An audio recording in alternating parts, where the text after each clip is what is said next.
വരാനിരിക്കുന്ന 5 വമ്പൻ ചിത്രങ്ങളുടെ OTT അപ്ഡേറ്റുകളാണ് നമ്മൾ ഈ വീഡിയോയിലൂടെ നോക്കാൻ പോകുന്നത്. ഈ വർഷം റിലീസ് ചെയ്ത ആദ്യ മലയാള ചിത്രമായിരുന്നു ഐഡന്റിറ്റി. ടൊവിനോ തോമസും തൃഷയും ഒന്നിച്ചെത്തിയ ഈ ചിത്രത്തിന് മികച്ച അഭിപ്രായമല്ലായിരുന്നു തിയേറ്ററിൽ നിന്നും നേടിയെടുക്കാൻ കഴിഞ്ഞിരുന്നത്. ഈ ത്രില്ലർ ചിത്രത്തിന്റെ OTT അവകാശങ്ങൾ ഇപ്പോൾ വിറ്റഴിക്കപ്പെട്ടിരിക്കുകയാണ്. ഈ ചിത്രത്തിന്റെ OTT അവകാശങ്ങൾ ഡിസ്നി പ്ലസ് ഹോട്ട്സ്റ്റാർ ആണ് ഇപ്പോൾ സ്വന്തമാക്കിയിരിക്കുന്നത്. ഈ ചിത്രം ഡിസ്നി പ്ലസ് ഹോട്ട്സ്റ്റാറിലൂടെ ഫെബ്രുവരി ആദ്യ ആഴ്ചയിൽ തന്നെ OTT റിലീസ് ചെയ്യുന്നതാണ്. അടുത്ത അപ്ഡേറ്റ് അത് മാർക്കോ എന്ന ചിത്രത്തിൻ്റെതാണ്. ഇന്ത്യ കണ്ട ഏറ്റവും വയലൻസ് നിറഞ്ഞ ചിത്രമായിരുന്നു മാർക്കോ.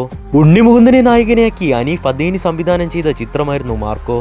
തിയേറ്ററിൽ നിന്ന് 100 കോടിക്ക് മുകളിൽ കളക്ഷൻ നേടിയെടുത്ത ഈ ചിത്രത്തിന്റെ OTT അവകാശങ്ങൾ നേരത്തെ തന്നെ നെറ്റ്ഫ്ലിക്സ് ആയിരുന്നു സ്വന്തമാക്കിയിരുന്നത്.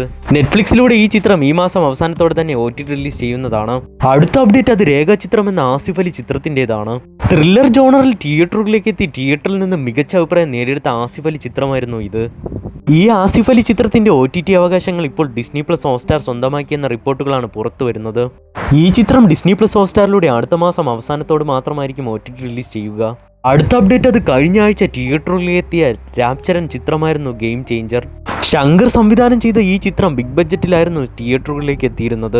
ചിത്രം ഈ വർഷത്തെ ആദ്യ ദുരന്ത ചിത്രമായി മാറിക്കഴിഞ്ഞിരിക്കുകയാണ്. തിയേറ്ററിൽ പരാജയപ്പെട്ട ഈ ചിത്രത്തിന്റെ OTT അവകാശങ്ങൾ ഇപ്പോൾ വിറ്റഴിക്കപ്പെട്ടിരിക്കുകയാണ്. ഈ ചിത്രത്തിന്റെ OTT അവകാശങ്ങൾ ആമസോൺ പ്രൈമാണ് ഇപ്പോൾ സ്വന്തമാക്കിയിരിക്കുന്നത്.